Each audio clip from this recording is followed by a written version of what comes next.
Topic po natin tungkol sa honey, okay? Marami kayo nababasa ba mga benefits ng honey? Actually, sa Pilipinas, maraming gumagawa ng raw honey. Tingnan natin, merong positive at merong negative dito sa pagkain o pag-iinom ng mga inumin na may honey, may pro at may con. At meron ding tao pwede uminom at meron tao hindi rin po pwede. Tingnan natin. So, yan po ang raw honey.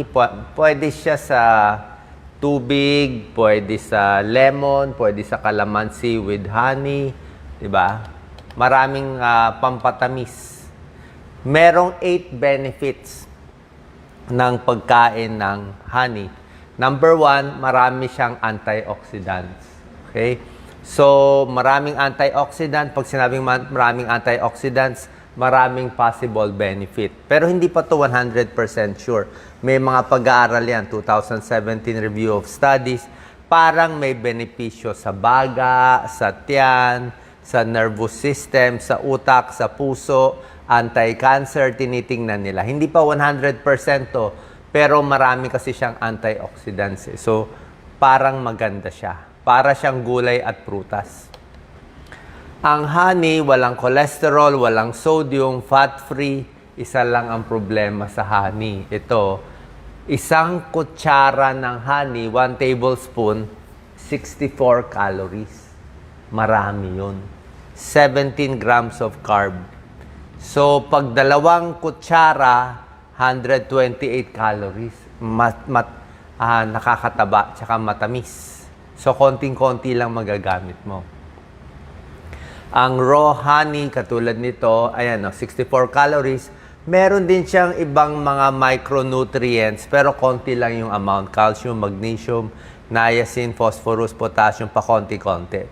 Meron din siyang ibang amino acids, enzymes, at magandang compounds, yung antioxidant na sinasabi natin. Maraming tinatayang benefit yung honey. Okay, tingnan natin ilan dito ang tunay. Sa tiyan, sa skin, antibacterial, tingnan natin.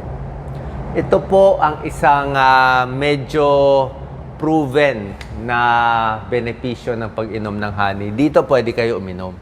Sa inuubo, sa may sore throat, may trangkaso, may sipon, pwede yan.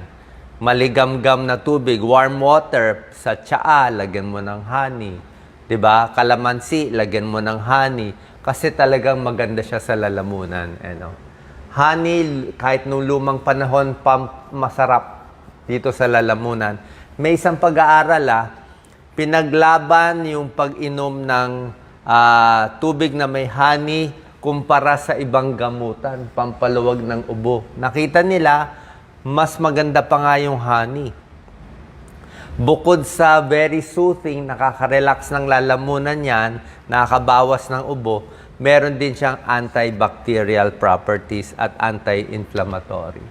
Yan, panlaban din sa bacteria, panlaban sa fungus. So, minsan, merong mga ibang sakit. Let's say ito, merong mga infection sa bibig, nakakatulong din yung honey.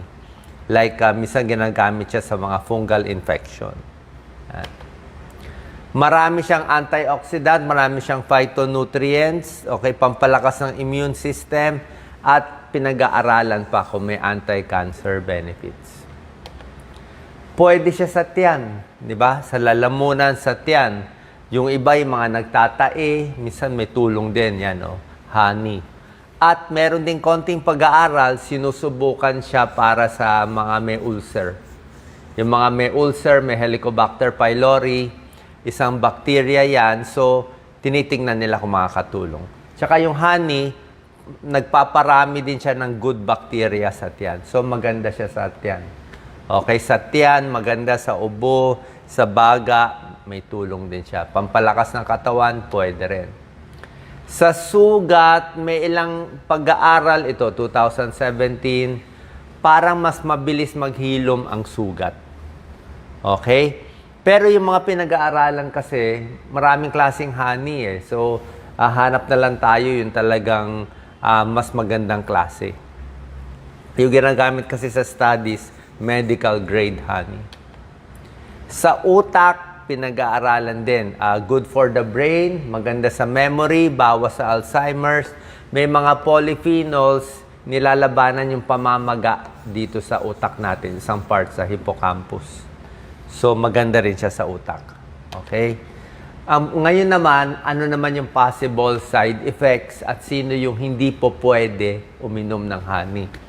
Number 1 na bawal uminom ng honey, mga sanggol. Okay? Lagi yan. Tinuturo yan. Wala pang 1-year-old. Basta wala pang 1-year-old, bawal bigyan ng honey kasi ang tiyan ng mga sanggol hindi pa maayos. Hindi pa niya kaya tunawin. Hindi pa niya kaya ma-process yung honey. Okay? Tsaka bukod dito, ang problema nga, pag raw honey, may maliit na tsansa na contaminated. So, possible na may bacteria na kinakatakutan natin itong botulism bacteria. Medyo matapang itong bacteria na to eh. So, minsan di mo masabi, baka mahaluan ng bacteria, kaya bawal sa sanggol. Dahil nga possible na may contamination yung honey, yung mga mahina ang katawan, mahina immune system, yung mga may sakit, 'di ba? May kidney problem, mahina ang puso, medyo ingat-ingat baka matamaan tayo ng botulism. Yung may allergy sa pollen o sa honey, pwede rin, bawal din. Yung mga may diabetes, 'di ba? Sinabi ko sa inyo, 64 calories per kutsara, parang white sugar. Healthy siya, kaya lang matamis eh. So, kung may diabetes ka, medyo iwas tayo. Oo.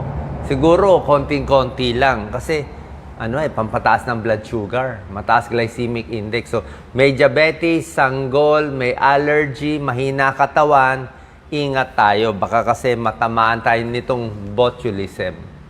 Kaya bawal ang honey sa mga bata. Okay? Less than 1-year-old. Baby less than 1-year-old, bawal ang honey X.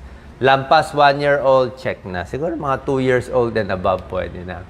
Ano ang risk? Ito nga sinasabi ko sa inyo, possible na magkaroon ng bacteria. Siyempre, galing sa bee yan eh.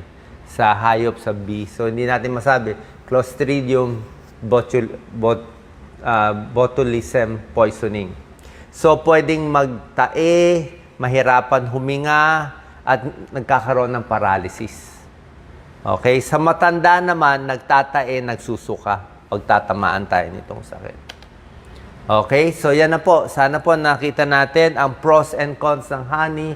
Pero oras na may sipon, may trangkaso, may COVID, gusto nyo ng pampaluwag, hindi effective sa inyo yung mga ordinary gamot sa ubo, pwede nyo to subukan. Mainit na tubig, okay? Pwedeng may tsaa, pwedeng kalamansi, pwedeng lemon.